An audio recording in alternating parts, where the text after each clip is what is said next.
আহ, উঠোনে এত ময়লা জমেছে, আমাকেই একা একা সব করতে হয়, কেউ একটু দেখেও না। আর পারি না এত সব। কি গো দিদি, খুব কষ্ট হচ্ছে বুঝি? আমি না হয় ঝাড়ু দিয়ে দিই। না না থাক, তোকে আবার কষ্ট করে ঝাড়ু দিতে হবে না। বলি কি, তোরাও তো মাঝে মাঝে নিজে থেকে বাড়ির একটু টুকটাক কাজগুলো করতে পারিস। আচ্ছা দিদি, এখন থেকে তোমাকে আর এসব ছোট ছোট কাজগুলো দেখতে হবে না। এগুলো আমি নিজেই করে রাখবো, কেমন? আচ্ছা আচ্ছা, হয়েছে তো। আজ সকালে কি না খেয়ে থাকবি? একটু হাঁড়িতে করে দুটো আলু আর চালও তো চড়িয়ে দিতে পারিস। ও মা, দেখেছো, আমার মাথায় এই কথাটা আসেইনি গো দিদি। এক্ষুনি চড়িয়ে দিচ্ছি। তো তুই রান্নাটা একটু কর, আমি দেখি বাইরে গরুগুলো সব বেঁধে আসি। হ্যাঁ গো দিদি, আমাদের হাঁড়িতে যে একদম চালই নেই গো। এখন রান্নায় কি চড়াবো বলো তো? ইস, কাজের ব্যস্ততায় চাল কিনে আনতে হবে তা খেয়ালই ছিল না। একা একা কি আর সব মনে থাকে রে? এখন সকালটা না খেয়েই থাকতে হবে। কি করবি বল, আমাদের দুঃখ কষ্টের দিন। থাক দিদি, একবেলা না খেলে তেমন কিছুই হবে না। তুমি তো আর আমাদের জন্য কম পরিশ্রম করো না। কি আর তোদের জন্য করতে পারি রে বোন? স্বাদ থাকলেও সামর্থ্য নেই, বুঝলি? আজকাল মাঠের কাজে তোরা বেশ ফাঁকি দিস, বুঝলি তো? তোদের একটু বিশ্বাসও করা যায় না। মানে বাবু, আসলে এ রোদ গরমে কাজ বাজ আর কতই করি বলেন। এই একটুখানি জিরিয়ে নিয়ে আবার কাজ করতে হয়, সব মিলিয়ে বসে তো আর থাকি নে। তোদের সঙ্গে কথায় পারা যায় না। ওই দিকটাই যাই, একটু ভালো করে কোদাল চালা তোরা। দেখবি যেন উঁচু নিচু না থাকে, ঠিক আছে? সবকিছু ঠিকঠাক করবি।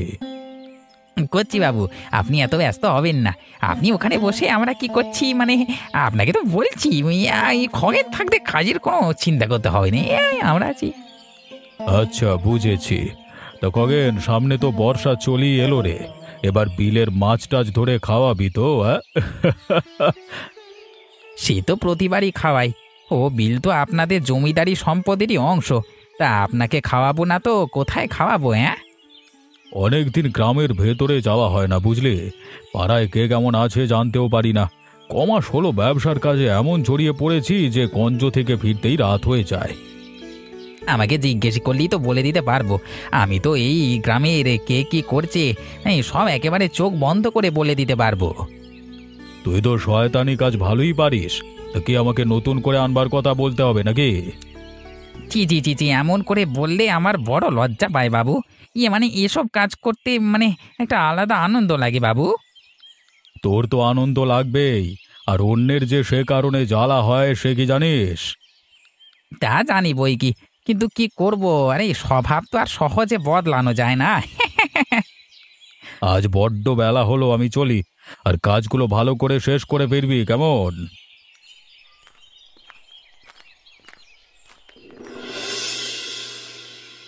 দিদিটা সারাদিন আমাদের জন্য ব্যস্ত থাকে। আমরা যদি একটু রান্নাটাও না করে খাই, তাহলে কি আর হয়? তোরা তো রান্না করবার শখ হলে কর গিয়ে, আমাকে এসব একদম বলতে আসবি না, বুঝলি? তুই কেমন কাজের কথা শুনলে একেবারে চেতে যাস। বলি, নিজেরা একটু টুকটাক কাজ করা কি যায় না? এই শোন, ছোট হয়ে না বেশি জ্ঞান দিতে আসিস না। আমি এমনিতেও কাজ করা অত পছন্দ করি না। তো বসে বসে তো ঠিক খেতে পারিস, তখন কি ভাবিস এমন? কি, তুই আমাকে খাওয়ার উক্তি দেস?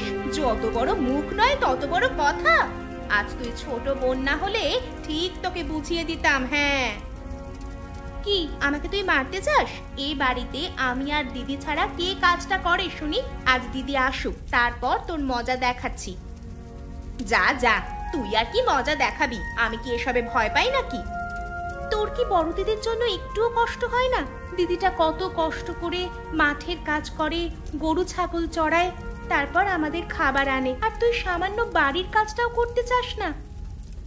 দেখ, তুই খুব বেশি বলছিস। আমি কি তোকে এসব বলার দায়িত্ব দিয়েছি নাকি? তোকে আমি কি খারাপ কিছু বললাম? আমি শুধু একটু হাত লাগিয়ে রান্নায় সাহায্য করতে বলেছি, এটাও কি করতে পারবি না? আজকাল দেখছি বড় দিদির তুই ডান হাত হয়ে উঠছিস। আমিও দেখি কত কি করতে পারিস। তোর সঙ্গে এত তর্ক করে আমি পারবো না। তোর যা ইচ্ছে করতে থাক, তবে একটু ভালো মন্দ ভাবিস তুইও। কে নীলিমা যে, কেমন আছিস? কেমন? আয় আয়, ভেতরে আয়। এই তো কাকু, আছি কোনো রকম। জানেনই তো, 3 বোন নিয়ে সংসারটা আমার একাই চালাতে হয়। খুব কষ্টে দিন পার করছি। আহ, এখনো তোর বাবার কথা মনে পড়ে। কত শৌখিন মানুষ ছিল, আর আজকে তার মেয়ে হয়ে তোদের এমন কষ্টের দিন যাচ্ছে। কি আর করব কাকু, মেয়ে মানুষ, সব তো আর করতে পারি না বলেন। তবু সংসারের ছোট বোন দুটোকে কষ্ট পেতে দেই না। তা আমি জানি রে, আমি সব শুনেছি, কিন্তু আজকাল গ্রামের ভেতরে আর যাওয়া হয়ে ওঠে না, তো এই জন্য তোদের খোঁজ নিতে পারি না। একটু সাহায্য নিতেই এলাম গো কাকাবাবু। এখন তো আর আমাদের মাথার উপর আপনি ছাড়া কেউ দেখার নেই। আপনিই যদি একটু দয়া করতেন। বল বল মা, তোকে কিভাবে সাহায্য করব বল। তোর বাবা আমার খুব প্রিয় মানুষ ছিল রে। যদি তোকে কিছু সাহায্য করা যায় তাহলে মন্দ কি বল। তালতলার পাশে পড়ে থাকা ভিটেটা যদি একটু করে দিতেন, তবে কিছু চাষবাস করে খেতে পারতাম কাকাবাবু। এমন একটা খারাপ সময়ের মধ্যে দিয়ে যাচ্ছি যে মুখে বলতেও পারছি না আর সইতেও পারছি না। তা বেশ বেশ, ও ভিটেটা তো আমার পরেই থাকে, লোকজন পায় না বলে কিছু লাগানো হয় না। তা তুই যদি কিছু করে খেতে পারিস ওখানে গিয়ে কর। খুব উপকার করলেন কাকাবাবু। আমার যে এতে কি ভালো হলো তা আমি বলে বোঝাতে পারবো না আপনাকে। ঠিক আছে, মন দিয়ে চাষবাস কর, এটা দিয়ে যদি একটু সংসারে কষ্ট কমে তোর। আশীর্বাদ করবেন। আজ তবে আসি।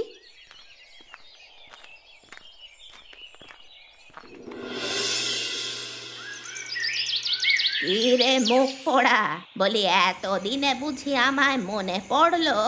আগে কত আসতি, আর এখন বুড়ো হয়েছি আর তোদের কোনো খবর নেই। আর কোথায় সময় পাই বলো বুড়িমা? সারাদিন অবিনাশ বাবুর ভাই ফরমাস খাটি, তারপর ঘরে ফিরতে ফিরতে রাত হয়ে যায়। তো বল, কি ভেবে এলি আজ? কাজ ছাড়া তো আর আসবি না। হে, তুই কি যে বলো না বুড়িমা, আমি কি আর আজকে নতুন আসলাম? শুনছি আজকাল নাকি তুই অবিনাশের বেশ ডান হাত হয়েছিস। সেই অবিনাশও আগে কত খোঁজ নিত, আর এখন তো আসেই না। ওই আর কি, তোমাদের কৃপা গো বুড়িমা। গ্রামে কোনো ঝামেলা বাঁধলে আমাকেই বাবু বিষয়গুলো দেখতে বলে আর কি। তা মুখ পোড়া, আমি যে এমন অসহায় হয়ে একা একা থাকি, আমার জন্য তো একটু কিছু করিস না? কি আর করব বুড়িমা, তোমার ওই প্রিয় নাতনি নীলিমাই তো সব সাহায্য একা নিয়ে নেয়। আমি আর তোমার জন্য কি করব? তা ওরা অসহায় হয়ে একটু সাহায্য পাচ্ছে, তাতে আমার তেমন মাথা ব্যথা নেই। আমার দিকটা তো একটু দেখবি। শোনো বুড়িমা, ওদের অসহায় বলছো ঠিক আছে, কিন্তু ওরা যে আমার তালতলার চাষ করা ভিটেটা বাবুর থেকে নিয়েছে, এখন ওদের কি করব বলো তো? বাবুর জমি যদি বাবু দেয়, তাতে তোর আর আমার করবার কি আছে রে মুখ পোড়া? আমার ওই ভিটেটা খুব দরকার ছিল, কিন্তু কিভাবে যেন চাতুরি করে জমিটা ওরা নিয়ে নিল। এর যে একটা বিহিত আমি করব, এই বিষয়ে তুমি নিশ্চিন্ত থাকো বুড়িমা। শোন মুখ পোড়া, ওদের ক্ষতি করে কি এমন শান্তি পাবি তুই বলতো? নীলিমা কত কষ্ট করে সংসারটা চালায়, আর তুই কি না ওদেরই ক্ষতি করতে চাইছিস? এক্ষুনি সামনে থেকে চলে যা তো। এসব বলতেই বুঝি এসেছিস? জানি তো তুমি এসব শুনে রেগেই যাবে, কারণ ওদের প্রতি কিসের যে তোমার এত টান। একদম বাজে বকবি না। ওদের আমি ছোট থেকেই ভালোবাসি, আর ওরা যে কিভাবে এত দূর এসেছে তা আমার চেয়ে কেউ ভালো জানে না। নাও নাও, থাকো তুমি ওদের নিয়েই, আমি চললাম। তবে ওদেরও যে আমি ভালো রাখবো না তা মনে রেখো।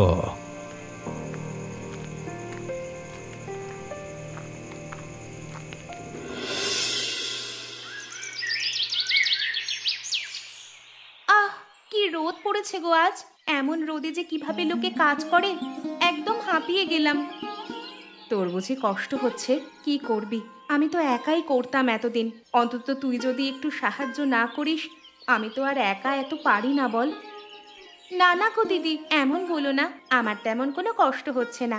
আজ বুঝতে পারছি গো তুমি কেমন কষ্ট করে আমাদের সংসারটা চালাও। তুমি না থাকলে আমাদের যে কি হতো গো দিদি।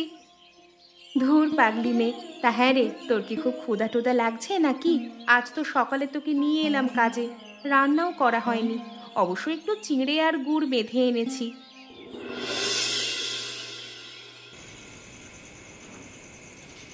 কি হলো হঠাৎ সন্ধ্যায় এসে হাজির? তা ভেতরে আয়, বল। আর কি বলবো বাবু, সারাদিন রোদ গরমে পুড়ে কাজ করে একটু এলুম আপনার কাছে। তা কাজ বাজ সব ঠিক চলছে তো নাকি? আর তোকে যে জমিগুলো দিয়েছিলাম সেগুলোর কি খবর? কাজ তো সব করেছি বাবু, কিন্তু আমার জমিগুলোর বীজ বুনতে মানে তালতলার ওই ভিটেটা নিতে চেয়েছিলাম, কিন্তু আজ তো দেখি ওই নীলিমা ওখানে ক্ষেত করেছে। হ্যাঁ, সে তো খুব অনুরোধ করেছিল, তাই ওই জমিটা নীলিমাকে নিতে বলেছে। কেন, তুই না হয় অন্য কোথাও বীজ বোন? সব জায়গায় কি আর ভালো বীজ হয় বাবু? ওখানে একটা সুন্দর পরিবেশ ছিল, তাই বলছিলাম। তা ওই নীলিমাকে যে জমিটা দিলেন, ও তো বলে বেড়ায় ওই তালতলার জমিটা নাকি ওর বাপ দাদার ভিটে। হ্যাঁ, বলিস কি রে? এটা আবার কখন শুনলি? সে কি বাবু, জানেন না এখনো? গ্রামের সব লোকের মুখে মুখে ঘুরছে ও জমিটা নাকি ও বাপ দাদার, তাই নাকি ছেড়ে দিয়েছেন এসব বলে বেড়াচ্ছে। ওদের তো খুব সাহস দেখছি। অসহায় ভেবে একটু সাহায্য করতে চাইলাম, আর ওরা শেষমেশ এমন বলছে। ঠিক আছে, ওই জমি ওদের করাচ্ছি, দাঁড়া। আমি আর কি করব, কালকেও এ নিয়ে খেতে বসেই আমার সঙ্গে তর্ক করলো। বলল, যা গিয়ে তোর বাবুকে বলিস এই জমি আমাদেরই ছিল আর এটা আমরা ছাড়বো না। বেশ, তো তাহলে ওদের অনেক সাহস। ঠিক আছে, কালকেই ওই জমি তুই লোক নিয়ে গিয়ে কেড়ে নিবি, আর কালকে থেকে ওখানেই তুই চাষ শুরু করবি। তারপর দেখি ওদের পাশে গিয়ে দাঁড়ায়। আগে আপনি যা হুকুম করবেন তা আমি পালন করতে বাধ্য, তবে আজকে আসি বাবু।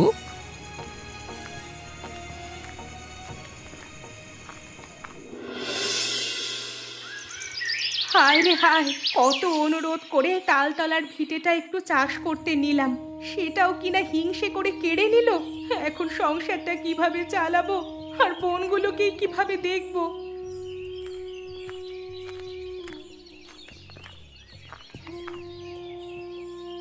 কি রে, মাথায় হাত দিয়ে একা একা কি ভাবছিস? তোকে তো বেশ চিন্তিত লাগছে।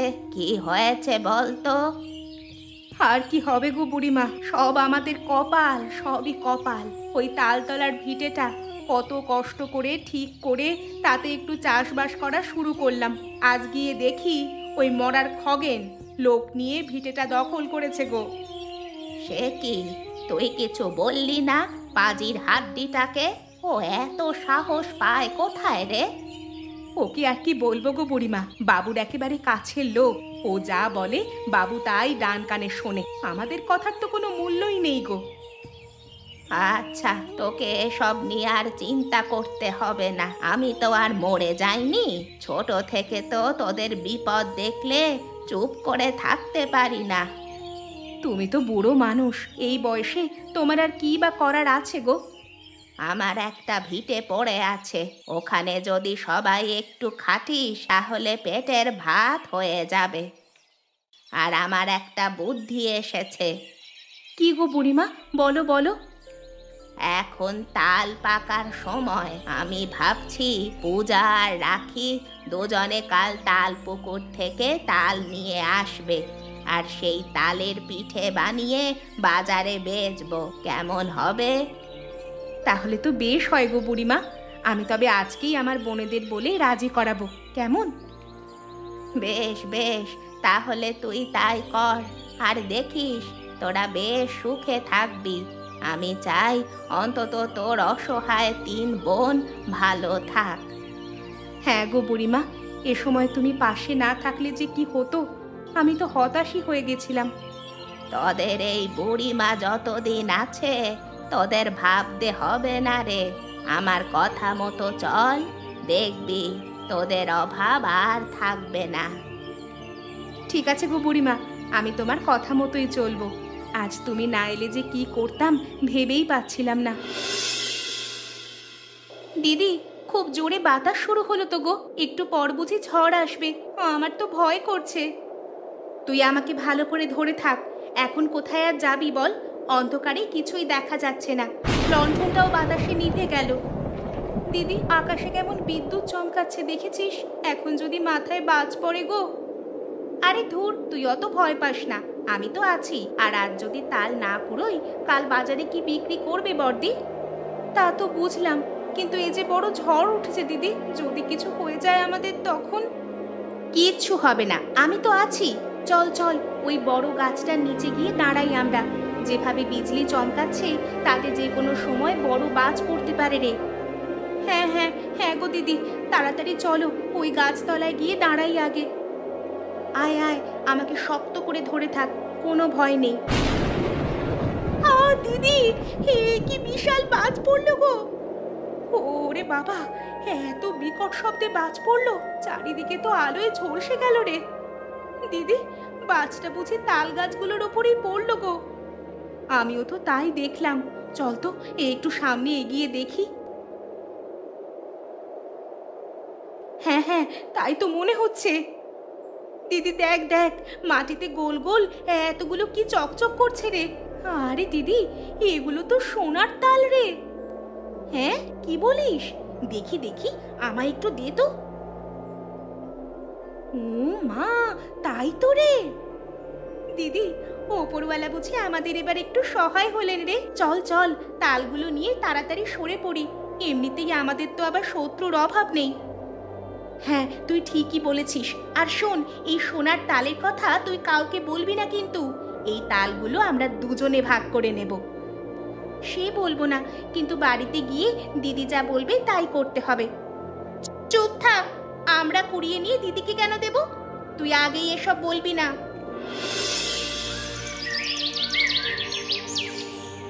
এই পূজা, কি ব্যাপার? এই তালগুলো এত চকচক করছে যে? এ তো তাল মনে হচ্ছে না রে, এগুলো তো সোনার মনে হচ্ছে। তা কই পেলি এগুলো? মানে দিদি, আমরা... শোনো দিদি, আমরা ওগুলো কোথায় পেলাম না পেলাম এত কিছু তো তোমাকে বলা যাবে না। আর আমাদের সোনার তালে তুমি কেন হাত দিচ্ছ? কি এত বড় কথা? তোদের আমি এত কষ্ট করে বড় করলাম, আর আজ তোরা এই সোনার তাল পেয়েছিস বলে সব ভুলে গেলি? দিদি থামো না তোমরা, এসব নিয়ে আমরা কেন ঝগড়া করছি গো? তুই চুপ কর পূজা, তোর দয়া হলে তোর ভাগের সোনার তাল তুই দিদিকে দিতে পারিস, আমারটা আমি দিব না, এই আমি বললাম। দেখ দিদি, বড়দি আমাদের ছোট থেকে কোলে পিঠে করে মানুষ করেছে, আর আজ এই একটা ব্যাপারের জন্য তাকে দূরে ঠেলে দিতে তোর লজ্জা করছে না বল? না, আমার লজ্জা করছে না, আমার এত লজ্জা পায় না, আর আমি এত কষ্ট করতে পারবো না, বুঝলি? দিদি, আমি সত্যিই অবাক হচ্ছি। বড়দি, আমাকে ক্ষমা করে দিস, আমাকে ভুল বুঝিস না দিদি। দেখ, আমি আর তোদের কি এমন করতে পেরেছি বল? তোরা এখন বড় হয়েছিস, তোদের সিদ্ধান্ত নেবারও সময় হয়েছে, কিন্তু অনুরোধ করছি তোরা এই বিষয়টা একটু নিজেদের মধ্যে রাখ, তাছাড়া বাইরের লোক জানলে সমস্যা হবে। ঠিকই বলেছিস দিদি, দেয়ালেরও কান আছে। এই কে কে কে রে? কে পালিয়ে গেল? এজন্যই বলেছিলাম পূজা, তুই এসব কাউকে জানাবি না, তোদের যা ইচ্ছা হয় কর। জানালার ধারে কে ছিল রে দিদি? ও তো তাহলে সব শুনেছে, এখন যে কি হবে? পূজা, এই পূজা, কই রে? হ্যাঁ দিদি, বল, কি বলবি? আমাদের খাটের তলায় রাখা সোনার তালগুলো কই? ওসব যে আর দেখতে পাচ্ছি না এখানে। সে কি, সকালেই তো রেখে গেলাম, আর সন্ধে হতেই হাওয়া। তোকে আগেই সাবধান করেছিলাম, কিন্তু আমার তো কোনো কথা শুনলি না তুই। আমি কি আর জানতাম এমন ঘটবে? আর লোকে শয়তানি করলে কিভাবে আটকাবে দিদি? আরে, আমাদের সোনার তালগুলো যে কি নিয়ে গেল! আমি কত স্বপ্ন দেখেছিলাম এই সোনার তালগুলো নিয়ে, আর সেগুলোই হাওয়া হয়ে গেল। আমারও তো মাথায় ঢুকছে না, কি যে এমন কাজ করতে পারে। ও, কি হয়েছে রে তোদের? সেই তখন থেকে চিৎকার চেঁচামেচি করছিস যে? আর বলো না বুবুরিমা, আমরা সেদিন রাতে বাজ পড়া তাল পুকুর পাড়ে সোনার তাল কুড়িয়ে পাই, সেগুলো খাটের তলায় রাখা ছিল, কে যেন চুরি করেছে গো। আচ্ছা, এ কথা। তাই বলি, সন্ধ্যাবেলা খগেন এ পাশে কি করছিল? ওই খগেনই এসব চুরি করেছে। সে কি বুড়িমা, খগেন যে চুরি করেছে তা তুমি কিভাবে টের পেলে? ওকে ধরে আন আর দুটো আচ্ছা মতো ঘা দে, তাহলেই সব বলবে ব্যাটা। তাহলে ওই পাজি খগেন আমাদের ক্ষতি করা ছাড়বে না? আজ দিদি আসুক, ওকে আচ্ছা করে শাস্তি দেব। আমার সত্যিই খারাপ লাগছে। এখন বড়দি আমাকে কি ভাববে? কাল এই সোনার তাল নিয়ে তাকে আমি কত কথা শোনালাম। আচ্ছা, আমি দিদিকে বুঝিয়ে বলবো। এখন চুরি যাওয়া তালগুলো ভালোই ভালোই উদ্ধার হলেই হয়। সেটাই ভালো। আমাদের তাল চুরি করার ঠেলা কেমন ওই খগেন টের পায় দেখবি। কত কষ্ট করে আমরা ওগুলো পেলাম, আর ও কিনা চুরি করলো। কিরে নীলিমা, তুই এই সকালবেলায় তাও খগেনকে এভাবে হাত পা বেঁধে এনেছিস? তা ও কি কোনো চুরি টুরি করলো নাকি? বাবু বাবু, এই পাজি আজ অনেক দিন আমাদের পিছনে লেগেছে। আজ ব্যাটাকে হাতে নাতে পেয়েছি। তা কি হয়েছে খুলে বল তো আমাকে। গত দুদিন আগে ঝড়ের রাতে তালপুকুরের তলায় হঠাৎ বাজ পড়লে কটা সোনার তাল কুড়িয়ে পায় আমার বন্ধুটো। সে কি রে, সোনার তাল? আজব বিষয় তো, বল বল শুনি। সেই তালগুলো বাড়িতে নিয়ে আমরা তিন বোন একটু ঝগড়া করছিলাম, কিন্তু এই পাজি আড়াল থেকে সব শুনে আমাদের খাটের তলা থেকে সব সোনার তাল চুরি করে আনে। এত বড় সাহসের? কদিন আগে তবে তোর নামেও ভুল বুঝিয়ে জমিটা কেড়েছে। পুরো গ্রামের মানুষকে এ বেটা জ্বালিয়ে তুলেছে। তুই চিন্তা করিস না মা। এই বেটা খগেন পাজি, এই মুহূর্তে 100 বার কান ধরে উঠবস কর আর 200 হাত নাগ মাটি দে। তালতলার ভিটের জমি সহ সব জমি কালকে ছেড়ে দিবি, এই তোর শাস্তি। বুড়িমা, দেখেছো আজ আমাদের তাল পিঠার দোকানটা কেমন বড় হয়েছে? কত লোক দূর থেকে তাল পিঠা খেতে আসে। আমি বলেছিলাম না, শুধু তোরা আমার কথা শুনে চল, তাহলে আর অভাব থাকবে না। যেভাবে তুমি ছিলে গো, আর আমার বন্ধুটো ওই সোনার তালগুলো কুড়িয়ে পেল। তা তো ঠিকই, না হলে কি এত টাকা পেতি আর এত বড় দোকান দিতে পারতাম? এখন তোর জমি বাড়ি আর দোকান সব হয়েছে, গ্রামে সবাই তোদের কত নাম করছে। সব ওপরওয়ালার আশীর্বাদ গো। কত হিংসা শত্রুতার ভেতর দিয়ে যেতাম তুমি তো জানতে। সৎ পথে থাকলে ওপরওয়ালা কোনো না কোনো ভাবে সবাইকেই সাহায্য করে, যেমন বাজ পড়া তাল পুকুরে তোদের ভাগ্য খুলেছে। হ্যাঁ গো বুড়িমা, তুমি ঠিক বলেছ। আমাদের আজ ওপরওয়ালার কৃপায় আর অভাব নেই গো, বরং দুটো মানুষকে সাহায্য করতে পারি। হ্যাঁ, সারা জীবন মানুষের উপকার করবি। তুমি শুধু পাশে থেকো আমাদের।